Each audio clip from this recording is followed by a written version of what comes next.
Okay, so just as introductions as we get started, I am Dr. Snyder. I'm a health psychologist. Let's see, file sharing not recorded. Okay, cool. I work at Madigan in two clinics. I'm in the multidisciplinary clinic and the sleep clinic. So I split my time between those two. You might have seen me. What we're going to do today is talk a little bit about some myths and kind of correct those. We're going to talk about some common sleep problems that you might have experienced or that someone in your family might have experienced. We'll talk about some behavioral strategies for addressing those, and then I'm going to try to allow for a little time at the end of our session if you have any specific questions.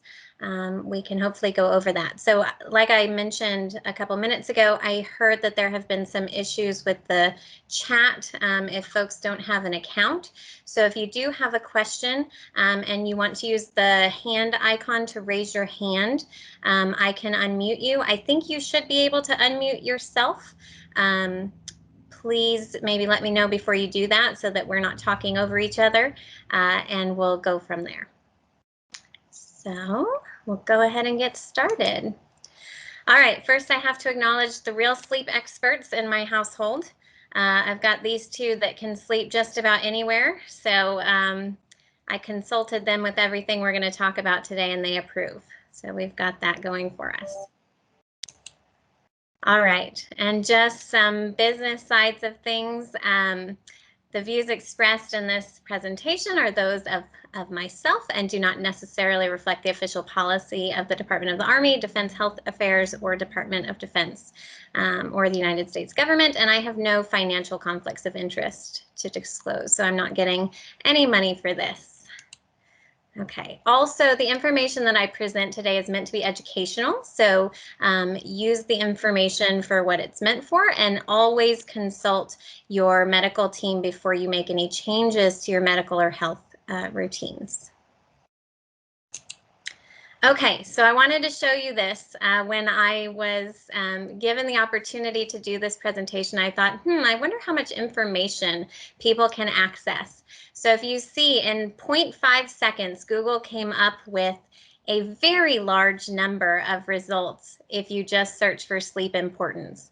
So we start by saying sleep, what's the big deal? Well, clearly it's agreed that there is something to it. And so we really, we have to do it and we do it every day. And so we might as well understand why it's so important and what's going on while we're sleeping and what we're doing during the day that might affect that.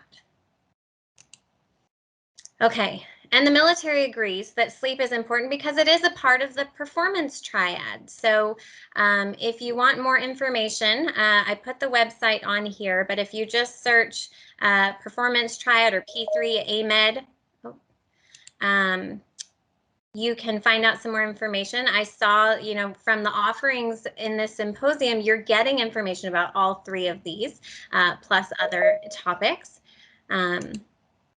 If you guys see as people are in the lobby, you can I think you can maybe try to let them in. I'm trying to click on that while I'm doing the presentation. That's why I keep looking over. So, all right. So sleep, it is part of the performance triad. We do see that as a very big factor in how we're ultimately functioning on a daily basis. Okay. So here's that roadmap that I just went over with you. We're going to go over common sleep problems, the consequences of those. We'll go through some myths and facts about sleep. We'll try to do some hand raising to vote because I couldn't figure out how to create a poll.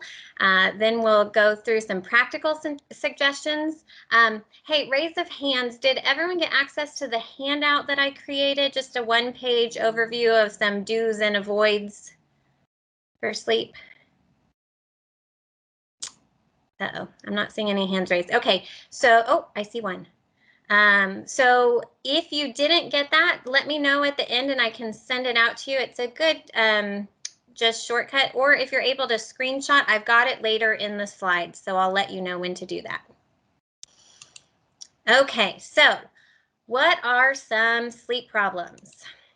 There are more than 12 specified sleep-wake disorder diagnoses in the DSM-5. So the DSM-5 is the Diagnostic and Statistical Manual. It's how psychologists and other mental health workers diagnose issues that we then treat in session.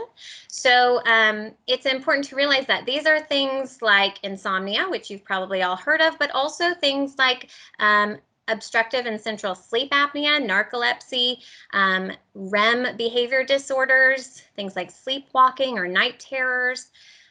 So those are just specific sleep-wake problems.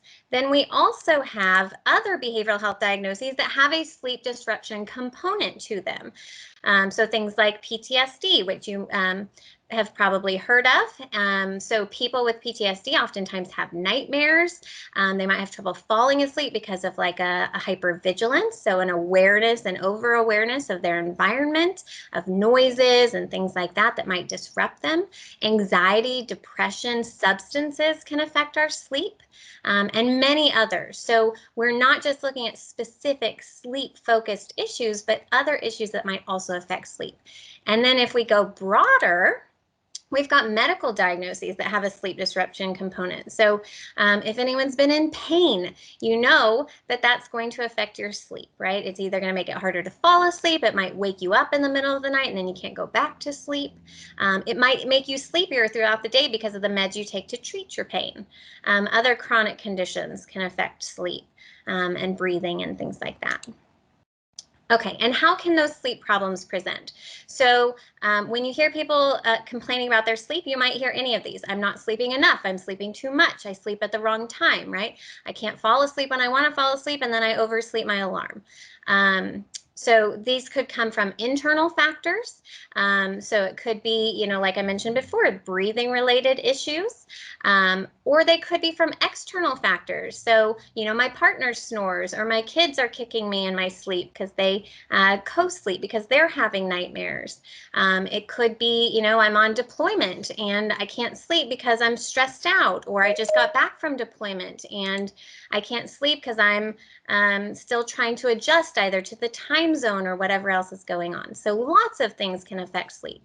Sleep problems can be acute, meaning short term and then they go away. They can be chronic, meaning long term, so they stick around, or they can come and go. So you think you're over it and then something happens and it comes back. So what's the big deal, right? That's why we're here.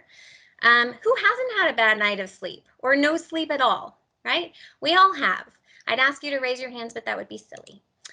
So some of the things that have probably affected you most recently, like I mentioned before, deployment. So not only the service member who's deployed, but their family at home, worrying about them or waiting for that call coming from halfway across the world. So those things can definitely affect your sleep. Children.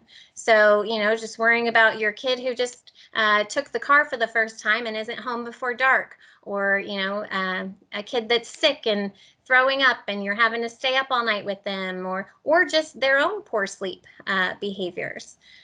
Work and school. So, you know, I didn't put COVID on here, but I might as well have. So, you know, we're doing a lot from home. We're kind of confusing the home environment. So now our home is not the place where we necessarily are relaxing all the time. It's the place where we have to do everything else.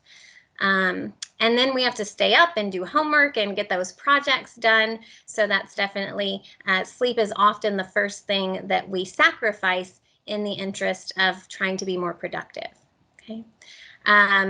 Also distractions, right? I just want to watch one more episode of this show that I like, or I got to check what one more person says about the most recent election, or, you know, all of these other things could be affecting our sleep. So how does it feel when you don't get sleep? And I'm hoping that you're all talking to yourself right now, but probably you're saying it doesn't feel great, right? I just make do because I have to, but I feel like crap and I just can't wait to get home. But then when I get home, you know, I can't go to sleep because I got too much stuff going on, right?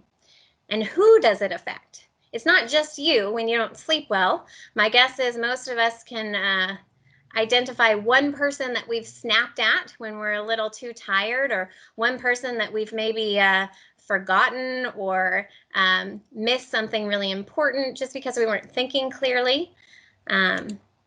And what does it affect? It affects our work, it affects our home life, it affects our relationships. So the big deal is that sleep is not just a nighttime problem. Sleep is a 24-hour problem. So we want to make sure that what we're doing during the daytime is setting us up for the best chance of getting good quality sleep, and that what we're doing at nighttime and with our sleep schedule is really helping us to live the life that we want to live.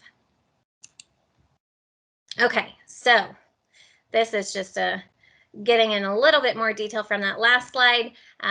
Obviously, our energy level goes down when we don't sleep enough. Our concentration and attention, and thus work performance, school performance, that sort of thing can be affected. We're more likely to get in car accidents or make mistakes at work, have work-related injuries when we haven't slept appropriately. We're usually more moody, more irritable. We snap at people. We don't have the same level of tolerance for frustration that we otherwise would. Even our weight and eating habits are related to our sleep. So people who do not sleep enough, and I'll talk about this a little bit later too, people who sleep too much can develop obesity because of not only eating related choices that they make, right? It's harder to make good choices when you're tired, but also just how your body's not functioning as efficiently. Okay, and then engagement in meaningful activities and relationships. Obviously, we're more likely to avoid those sorts of things if we feel fatigued, especially if that's excessive. Okay, so now's the fun part. We're going to go through some facts and myths about sleep. So, let's see. Cassandra, I think your hand is still up, so I want you to put it down because we're going to use the hand icon as we go. Let's raise our hand if we think that this first one is a myth, so it's not true.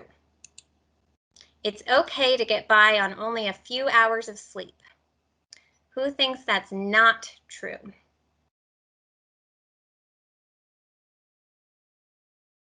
Got some hands. Give you a couple more seconds. Okay, here's your answer. It's a myth. It's not true. So all you with hands up are right. Good job. Okay, so facts. Sleep is important. So during your sleep, you get some muscle repair, you get immunity boost, right? We're all wanting that right now with being in a pandemic, so that's important. Sleep improves your brain's decision-making skills, like I talked about before, even with emotion regulation, right? That's important.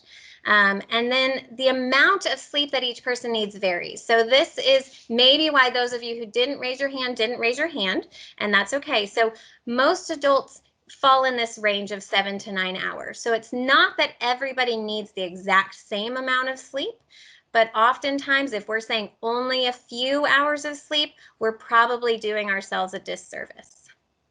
Okay, so everyone want to clear your hands? We're going to do the next one. Raise your hands if you think it is a myth that it's no big deal to often have trouble falling asleep.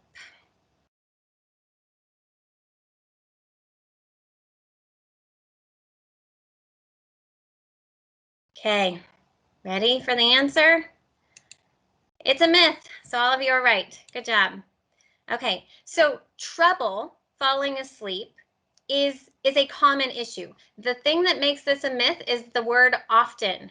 All right, so if this is happening often, what is likely the case is you might be falling into this scenario where you're meeting the criteria for something, a sleep-related disorder. Okay, so often we're going to define that as at least 3 nights per week for at least 3 months. So this is a repetitive, a consistent, ongoing issue.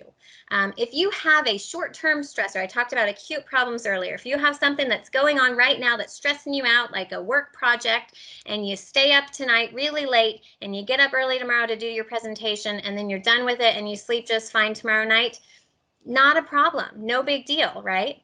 But when this becomes a pattern, it can become a problem that you'd want to address with either your PCM or your behavioral health provider.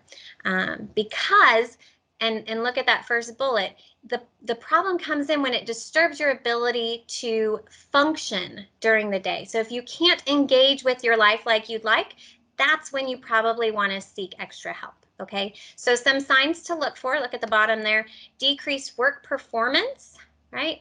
Daytime drowsiness, and if you don't work outside the home, that could just be, you know, even just more irritability with the tasks that you normally do or with the people whom you interact. So children, spouse, neighbors. So kind of pay attention to those things, how you're functioning throughout the day, and see if there's more of an impact than what you're used to. Okay, let's go to the next one.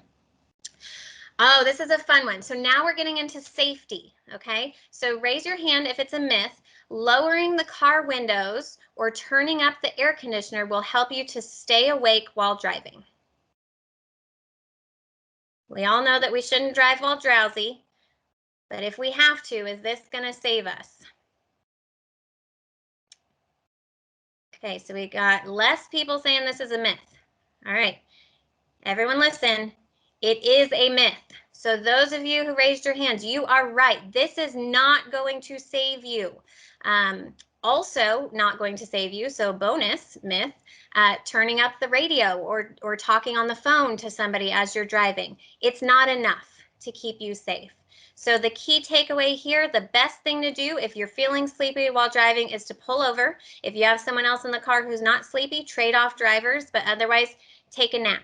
The other thing to keep in mind, caffeine can help, but it often takes 30 minutes to kick in. So what you might want to do, if you can pull over to one of those rest stops that has free coffee, go get your coffee, drink it, then take a nap. While you're napping, that caffeine is going to kick in, then drive after you're feeling rested. So it is reckless to drive while you're sleepy. So please don't do it, okay? It's not just for your safety or the safety of the people in your car. It's for everybody's safety, for your financial and insurance reasons too. We want to keep you safe. Okay, let's go to the next one. It's possible to catch up on missed sleep over the weekend. We know we've all done this. Does it help? So raise your hand if it's a myth.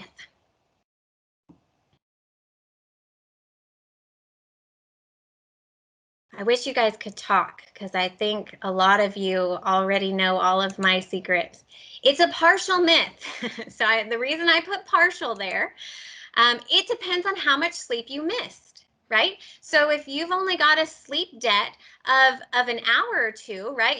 You had that presentation, you stayed up a little late, you got up early the next day, and now, you know, it's the weekend and you can sleep in a little bit, that could be just fine.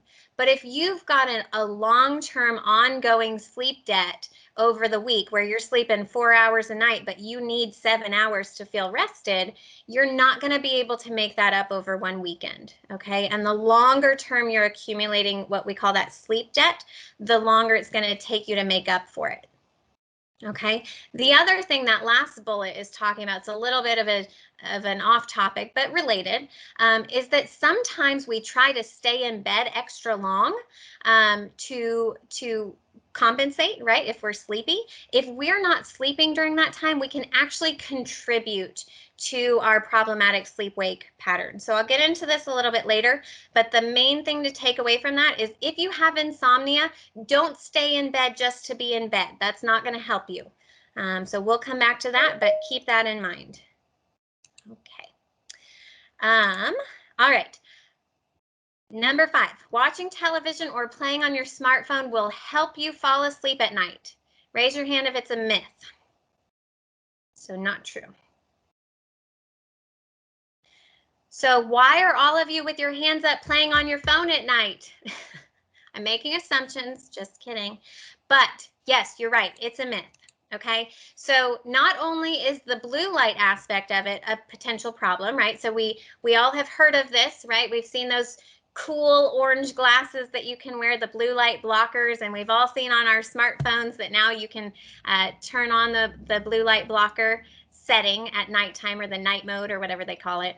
But that blue light sends a signal to your brain that it's daytime, and we are diurnal animals. So we are meant to be awake during the daytime. So if we continually get that signal that we should be awake, then obviously it's going to affect our ability not only to fall asleep, but also to stay asleep and get good quality sleep. I'm hearing some background noise that's not coming from me. Oh, I think it went away. Okay. So some other things that you can do, because I don't want to just tell you no, I want to give you some helpful tips. You might try listening to podcasts. So if you like that background noise, you know, of the talking, which can be considered a pink noise. We'll talk about that here in a little bit. You might try a podcast. So you're not getting the light exposure, but you are getting the sounds. Other more helpful habits of nighttime behaviors might be like reading a book, taking a warm bath, or doing yoga or stretching, especially if you have pain. Stretching at nighttime before you go to bed can be a really good habit to get into. Okay. All right, next one. Falling asleep anytime or anywhere is a sign of a good sleeper. Raise your hand if that's a myth.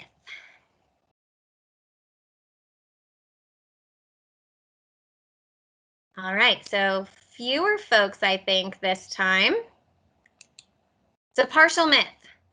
So you're all right. We'll give it to everyone. Okay, so yes, that can be a sign of a good sleeper, but it could also be a sign that you are sleep deprived. So if you are able to fall asleep in situations where you should be awake and where you want to be awake, then this can be a problem. It could also be a sign that there's underlying medical conditions that need to be addressed. So if you are falling asleep while you're driving, or if you are falling asleep while you're in the waiting area, waiting for your appointment at Madigan, you might talk with your doctor. You might talk with your bed partner also and see what other symptoms you might have. So if you're snoring or you're waking up gasping for air, these can all be signs of a sleep apnea or a breathing related condition. So you might talk with your doctor about what those symptoms look like for you. Like I said, if you can get some corroborating evidence from your bed partner, even better. And I'm sure they will be more than happy to tell you how annoying you are while you sleep. So just make sure that you have adequate opportunity for sleep each night. So if you're just not giving yourself enough opportunity, you might not have a sleep disorder. You just might not be in a place where you can sleep as much as you need to. And so if you fix that, all the problems might go away. Okay, some adults only need 5 or fewer hours of sleep per night. I kind of already gave this answer away, but go ahead and raise your hand if you think that's true, or if you think that's a myth. I'm sorry. All right, good. I hope those are the same 10 people, because you guys are going to get a gold star at the end of this. It's a likely myth, okay? So some people are able to function on 5 hours of sleep, especially if it's a one-time thing. But most adults are going to need that 7-hour minimum of sleep each night. So remember that habitual insufficient sleep, so repetitive, consistent, inconsistent sleep or insufficient sleep over time can cause not only mental health, like that irritability, but also medical consequences. So we want to make sure that you're getting enough opportunity for that. So we'll keep moving. The more sleep, the better. So opposite now. The more sleep, the better. Myth, raise your hand.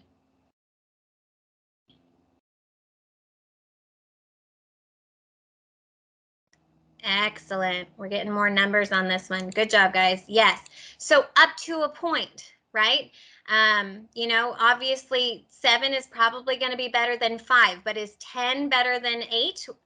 It depends. So sometimes we might need some extra sleep, especially if we're sick, or like we talked about before, you've got that sleep debt and you're making up for it.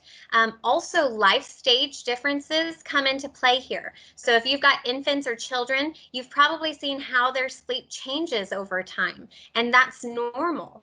Okay, so really important before you judge your kid's sleep based on your sleep or even your parents' sleep, that you discuss that with your medical provider, because those needs change over time. But the key thing is that if you are sleeping more than 10 hours and not feeling rested or restored in that sleep, there may be an undiagnosed condition that's contributing to that. So you'll want to talk with your provider about you know, that, hey, I'm sleeping this much on a consistent basis, not one night, but on a consistent basis, I'm sleeping this much and I don't feel rested. So I'll tell you about an app that you can track your sleep. So if you bring that into your doctor, then, you know, you've given them some good hard evidence that they can make decisions based off of. So keep that in mind. And then here's that bullet again that I mentioned earlier. Staying in bed longer can worsen insomnia symptoms in people with trouble falling and staying asleep. So even though this one says the more sleep, the better, sometimes people misassociate the being in bed with actually sleeping. So we really want to judge the difference there. You know, being in bed is not going to be a good thing if you're not sleeping. Okay. So that oversleeping I mentioned before about if you are a short sleeper, you have a tendency of being more overweight, but also long sleepers have a tendency of also gaining weight. So there could be a lot of factors that are coming into play here. It could be underlying health conditions. It could be that they have less opportunity to be active. It could be any number of other things, but remember, this is just a correlation. So it's an association, not causation. Okay, number 9. So raise your hand. I see some of you already have your hands up. I think you've gotten my game already. One night of sleep deprivation poses enduring health consequences. Who thinks that's a myth? I'll give you a hint for those of you who haven't raised your hand yet. One night. Enduring. So good. 15 of you are paying attention. All right. The facts are that one night of sleep deprivation is probably just going to have short-term consequences for you, so not enduring consequences. However, this is going to change if you continue that pattern, right? If it becomes a longer-term problem. So those cognitive and physiological performances are going to return to normal once you've gotten that recovery. So this is a happy thing, right? A lot of the things I talk about are like, oh no, this is a problem, but you know, we don't want to get in too negative of a mindset if we have one bad night, right? Because we can get back on track, and sometimes that one bad night can actually be the thing that helps us to get back on track, which we'll talk about towards the end when I get into the practical strategies. Okay, number 10, sound sleepers don't move much during their sleep. So we're raising our hand if it's a myth.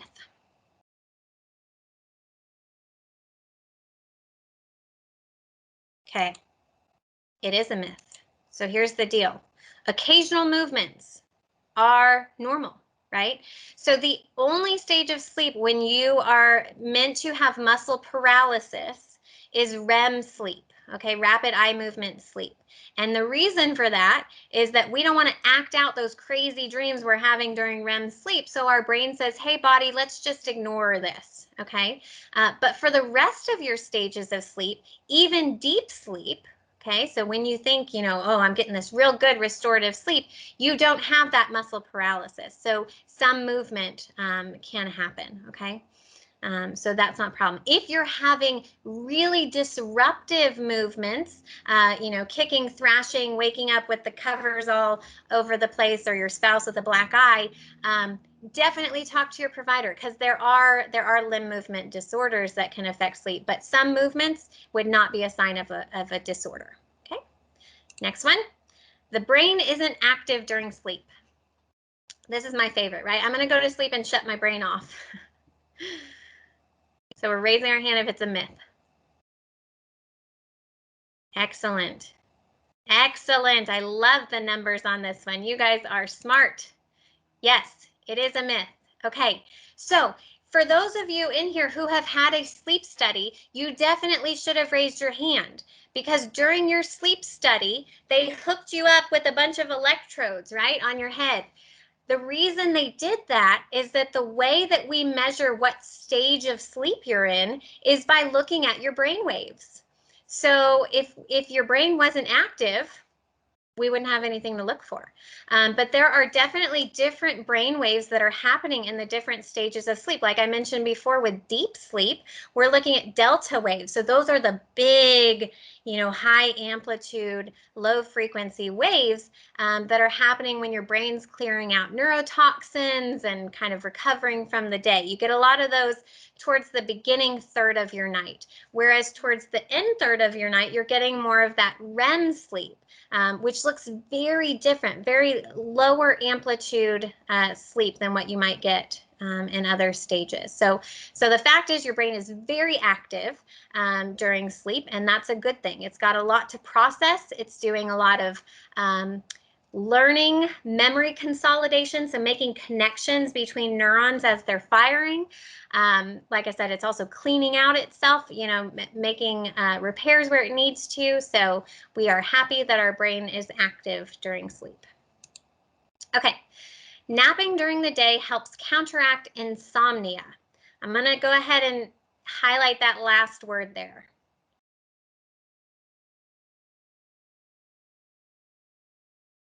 I think I might have thrown some of you. Oh, no, there we go. There we go. We got more now. Okay, so the key word is insomnia. Okay, so that makes this a myth. Okay, for people with insomnia, napping during the day can actually decrease your sleep drive. That's your need for sleep, right?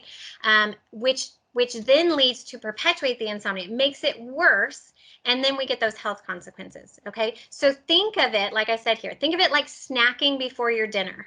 Okay, you are not as hungry at dinner time when you snack before. So a nap during the day means you're not as hungry for that sleep at nighttime. So you're more likely to push back your sleep time. You might not fall asleep when you need to.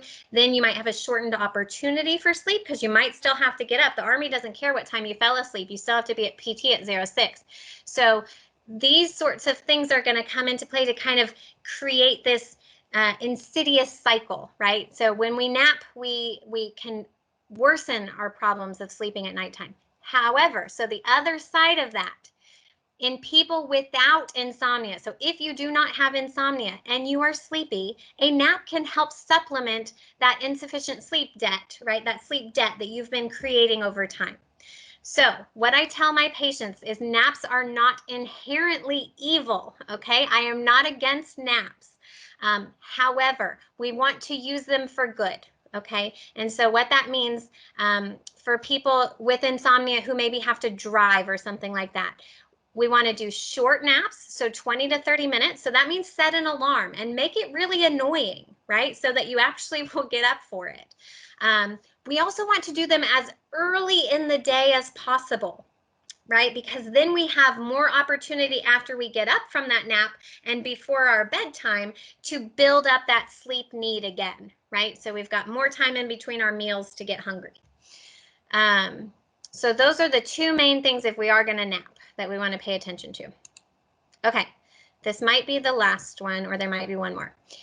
Hitting snooze is better than getting up right away. So you're raising your hand if that's a myth. And now I want people to raise their hand if they hit snooze this morning. That's so fun to watch the numbers go down. I don't know if I believe you. I'd like to believe you. I'd like to believe you're all really great at this. So I'm going to go ahead and give you gold stars. Yes, you're right. Hitting snooze is not better than getting up right away. And we'll talk about why here in a minute when we talk about practical strategies. But the main thing is when you hit snooze, you were awake. And now you're giving yourself, what, 8, 9 minutes to fall back asleep? My snooze is 9 minutes. I don't know how they came up with that, but they did. So when you do that, you're fragmenting your sleep. So if you could have slept in until 6:10, but you set your alarm for 6 and pushed a snooze, you really lost out on that potential 10 minutes of solid sleep to get 10 minutes of crappy fragmented sleep. Okay, so we really want to make sure that we're setting our alarm for a reasonable time, right? That we're going to be on time, and that we use that knowledge of I set this alarm for the time that I need to get up, and I'm actually going to go ahead and start my day. Okay. Oh, we have another one. It doesn't matter what time of day you sleep. So raise your hand if it's a myth.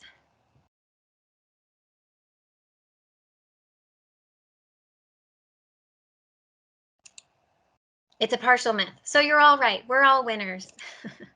Okay, so the fact is that sleeping during the day is obviously better than not sleeping at all, but it's certainly not ideal. And the reason for that is, as I said before, we are meant to be daytime animals. We are diurnal. So our circadian alerting drive, the drive that helps us to stay awake all day, is built off of light exposure, right? So the thing that keeps us up is light, and that happens during the daytime. So the thing that helps us to sleep is darkness. Okay, so for those of us who are on a night shift or who have rotating shifts, you're really up against a lot of different factors that are working against you for this sleep-wake schedule. And that's where it might be really helpful to talk to a provider about how do I get this under control, because you are fighting biology in some of these shift work situations. Okay, so night shift workers who typically usually get less sleep anyway, right? So they go home and they try to sleep during the day, but they often sleep for less than that 7 to 9 hours that's recommended,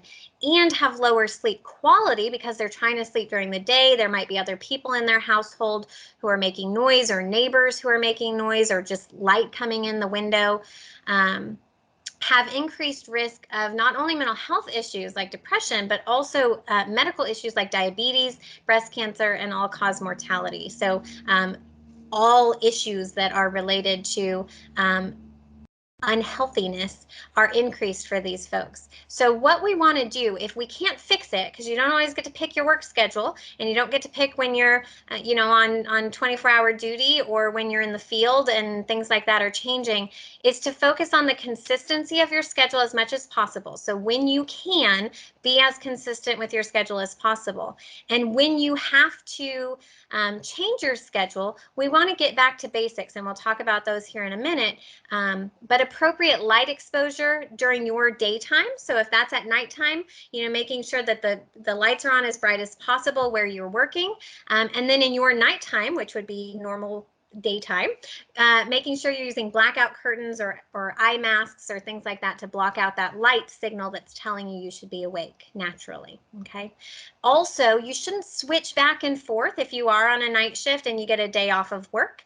Try not to switch back and forth to sleeping at nighttime on those days, because that will really help to confuse your brain about what to expect next. Okay. I think we beat that horse. All right, so what can I do to change my sleep? I'm sure that is what all of you are asking right now. So now I know that it matters. I know that there's some myths out there that I might believe some of the time. So what do I do? Okay, this is where we have the handout. So I have it later, but these are things on that handout that I want to point out. So first things first, we want to get back to basics. So just like I've mentioned before, keeping a schedule is important. And the most important part of your schedule is not when your bedtime is. The most important part is when you're waking up, when you're restarting that signal to your brain that the day is beginning, okay? So waking up at the same time every day, and that doesn't say every work day, that says every day, can really help you to get on a good track for your sleep, okay? We also want to just do a basic check of your sleeping environment. Okay, so let's relocate distractions, meaning take the phone, the television, any other electronics, because I've had folks who say, oh, but my tablet's fine. No, it's not. Take the tablet out. And then pets. I mentioned I've got those 2 dogs. Pets, cats, dogs, whatever, can make noise during the nighttime. So especially, if you've got kids who have a nocturnal animal like a mouse or something, and it runs on its wheel at nighttime, even those noises can be disturbing to your sleep. So you want to make sure that those are out of your bedroom environment and your kids' bedroom environment. You want to control the temperature. So think about what happens outside. When the sun comes up and it's daytime, it gets brighter and it gets warmer, okay? So any signal to your brain that your internal body temperature is warming can be an alerting signal, an awaking signal, okay? So what we want to do is the opposite at nighttime, right? The sun goes down, it gets darker, it gets cooler. We don't want it to be cold at bedtime, right? Because your body will then warm you up. But we do want it to be cooler, and we want to give your brain a chance to understand that your body temperature is coming down. That can be a good signal that it's getting ready for bedtime, and so it's a good way of kind of transitioning from daytime awake to nighttime asleep. Okay, I mentioned this before, white noise or pink noise. So if you haven't heard of pink noise before, white noise is that constant kind of steady, like crackling on a TV. Or a fan. Pink noise is a noise that has more oscillation, so some slight changes to it. So think of like an ocean wave, right? It comes in and goes out. And the reason for this is it kind of extends that threshold. So your brain is constantly listening for change, right? Change means a threat that I potentially need to pay attention to. So if we have this noise that kind of changes already, then it's going to take a lot more for something to wake me up. So like the heater kicking on or, you know, the dog next door barking might not cause me to reach that threshold of, oh my gosh, there's a big change in the noise level in my environment. Okay, and you can find these on apps. There's an app called Relax Melody that it has some add-ins that you can purchase, but it has a lot of free options too. And I'm sure there's other ones that you can look for on the App Store to find some noises. Or using a fan in your room can also help with the temperature and the noise. Just don't get one of those silent ceiling fans because that's not going to help with the noise. Okay. Also, talking with your child's pediatrician about their sleep habits. So if your child is the reason that you're not sleeping, that's not a you sleep problem. That's a them sleep problem. But you want to help them out. So, you know, finding different ways. Obviously, having a pattern of nighttime routine is really helpful for kids. It's also helpful for adults. So even if you don't have young kids in the household, keeping to a consistent schedule at nighttime can help you as an adult. So, and then also encouraging your bed partner to address any of their unhelpful sleep behaviors or problems. So if you've got a bed partner who snores and it wakes you up and you have to elbow them to get them to roll over, or if they're, you know, kicking and hitting you, you know, encourage them to reach out for help because we do have some good strategies for addressing a lot of these sleep problems. And it might not only affect your satisfaction with sleep, but they might notice they have more energy. You know, something that they didn't even know was a problem could be affecting them more than they're aware. Okay, we want to make our bed a cue for sleep, meaning when you're getting into bed in the evening, in the nighttime, that your brain says the only option I have right now is to go to sleep. Okay, so a lot of you probably do some other things in bed currently, like reading on your phone or worrying about the next day or planning or talking with your spouse about all the things you didn't have a chance to talk with them during the day. Those sorts of things can cause your brain to have trouble understanding that it's time to fall asleep there. Okay, so we want to do those things elsewhere, and we only want to get in bed with the intention of trying to sleep. Okay, the other side of that, you might think, yeah, I'm sleepy, I am ready to go to bed. You hop into bed and then you are wide awake, right? That's when your brain says, ooh, let me tell you about that conversation you had 10 years ago that didn't go very well. And our brain is funny like that, and it does that, and we have to say, oh, you know what, that's not helpful, thank you.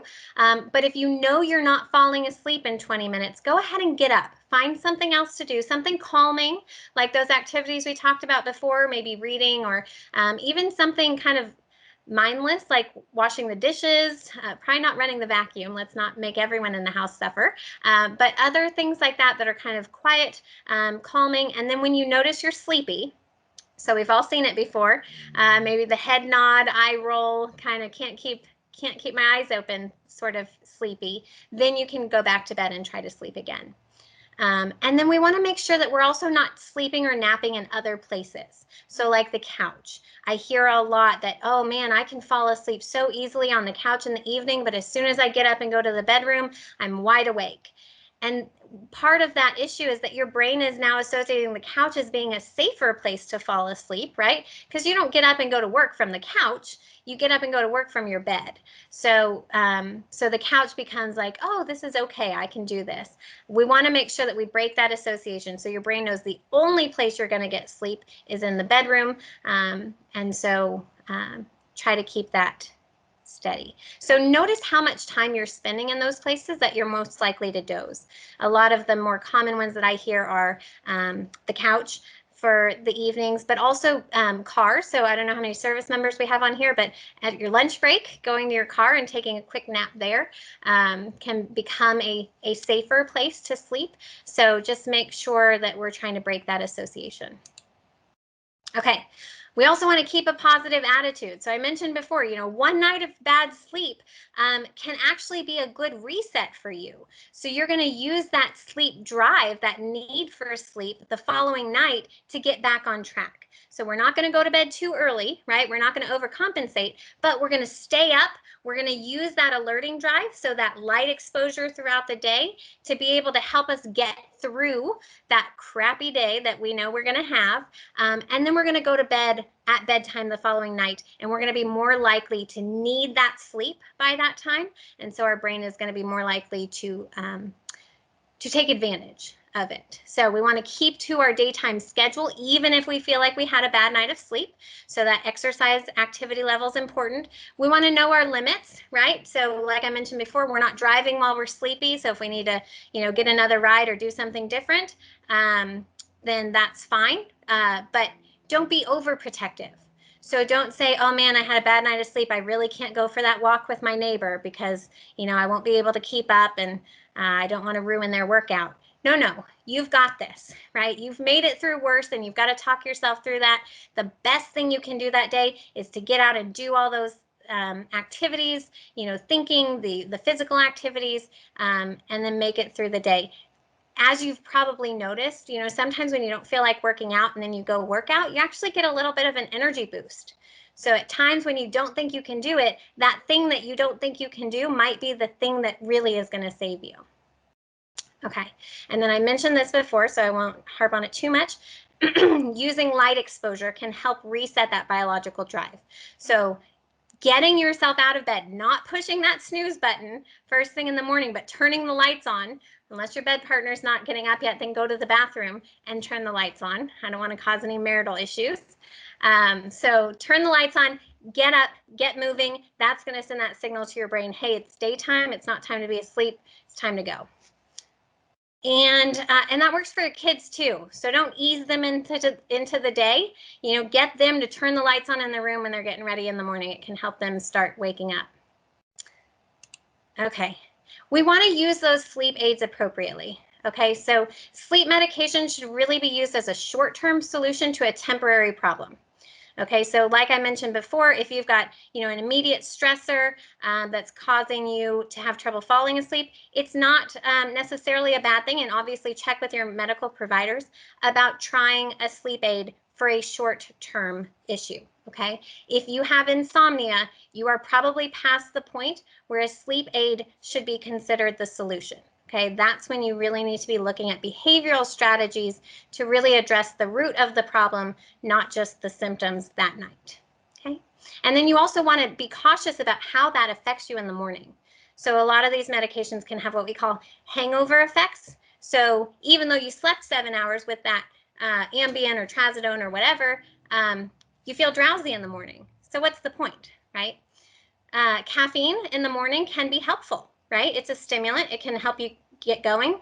Too late in the day, it can have harmful effects on that schedule. So it can push sleep onset back and kind of cause you to get thrown off, okay? And then naps, same sort of thing. Like I said before, 20 to 30 minutes as early in the day as possible, but not too late in the evening. The reason I'm rushing now, I'm sure you can hear it. I want to make sure that we give you an opportunity to ask questions. So we want to address other daytime issues that might be contributing.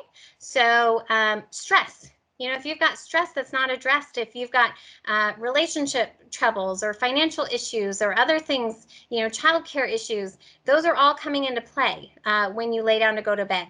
So seek out resources to help you with those issues. It might help secondarily with the sleep too. We want to eat healthy and consistent meals. You know, how we fuel our body during the day is going to affect how our body operates, and so how we are able to work out, how we're able to engage in meaningful activities. So really important. We want to exercise regularly, and we want to engage in meaningful activities. So it's not just about being active to be active, but be active in stuff that matters to you. Okay, here's the handout. So I see now that it's super tiny on the screen, but if you didn't get the handout, and I don't know how to share it otherwise, go ahead and screenshot this screen, and this is what it says, or you can reach out to me, just send me a message and I will email it to you. Okay, I'll give you one more second to do that. Okay, 1. All right, what if I'm doing all of that already and I still have problems with my sleep? So first thing, talk with your PCM or your behavioral health provider if you're already hooked in with behavioral health. There's several insomnia therapy options, behavioral therapy options. So brief behavioral therapy for insomnia, BBTI or CBTI.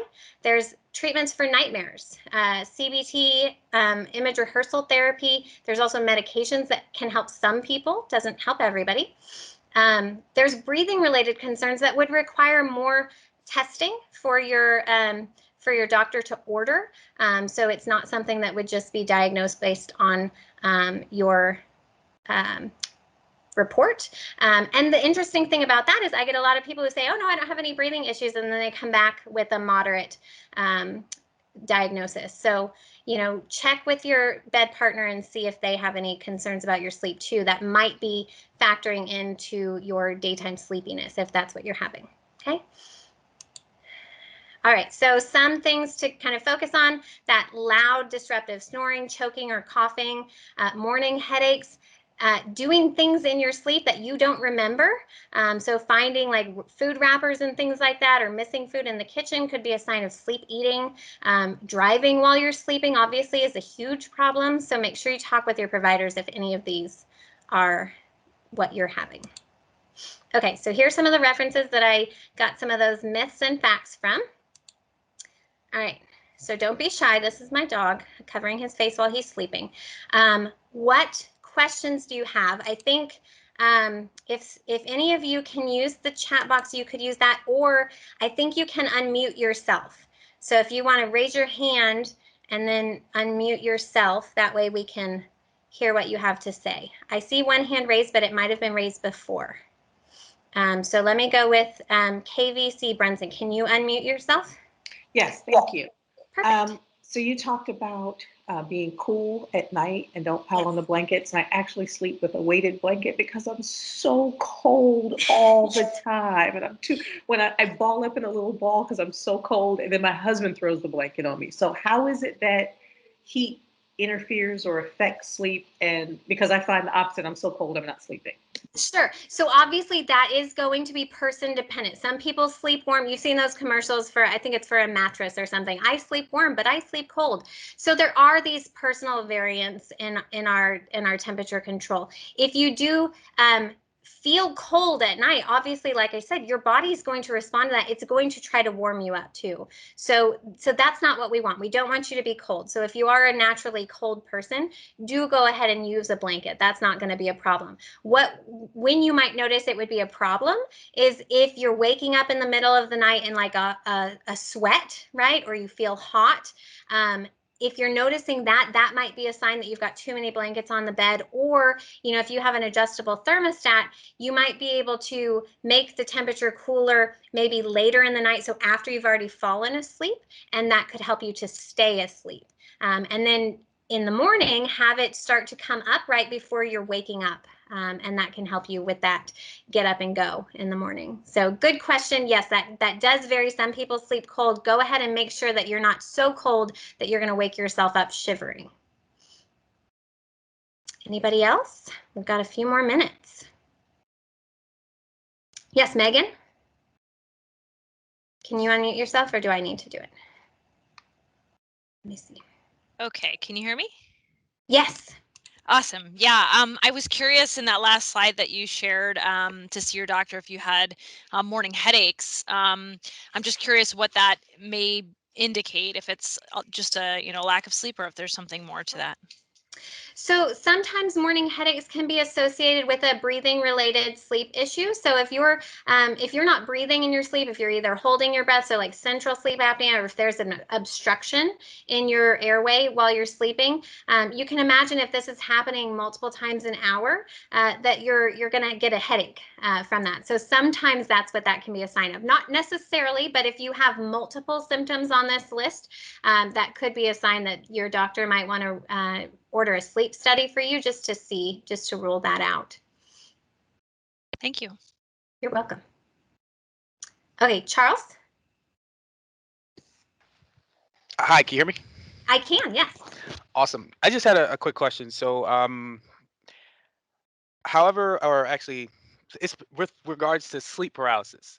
So, if I sleep in a particular way, it happens every time. If I lay on my back with a pillow, like under my head and everything, I'll always wake up with sleep paralysis, and then I can't move or anything, and I know that I have it. I figured out how to get out of it now, but it Gotcha. always happens. So, is there like do you know like why that would be the case or anything like that? Well, potentially, are you pinching any nerves? Are you having any like tingling or other sensations that are happening? No, it Okay. it generally happens with that, and it is always also accompanied by a nightmare. Right. So I'd say it's probably more related to that. I have not heard of position dependent sleep paralysis. So that would be a new one for me. Doesn't mean that it's not happening for you. It just might mean, that there's something else going on. Maybe you get better sleep in that position. So, a lot of times with even like these breathing related issues, they get worse if you're sleeping on your back. So there could be something about it for you, that you're maybe getting into stages of sleep that you otherwise might not. And so you're more likely to have that. But yeah, with the nightmares, and especially there's usually like a sense of dread with that sleep paralysis, that would definitely be a good thing to talk with your provider about and see if there might be some ways of kind of addressing that for you and making that a little bit more tolerable. Awesome. Thank you. You're welcome. All right, Monica? Yes, I was just wondering if it's possible to see that that other slide to do like The a handout? screenshot. This Yeah. one. Thank you.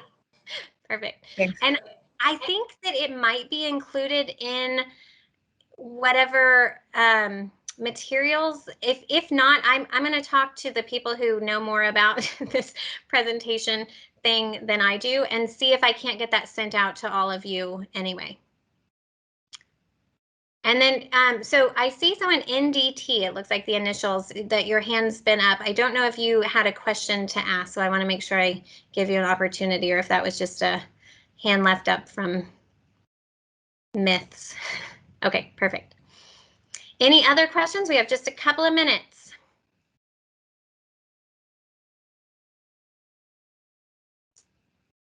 All right, so I hope everyone got a picture of this. Like I said, I'll see if they can send it out again. I had it sent out at the beginning, so we'll make sure that you get this handout. It'll be bigger because it's a full-size Word document.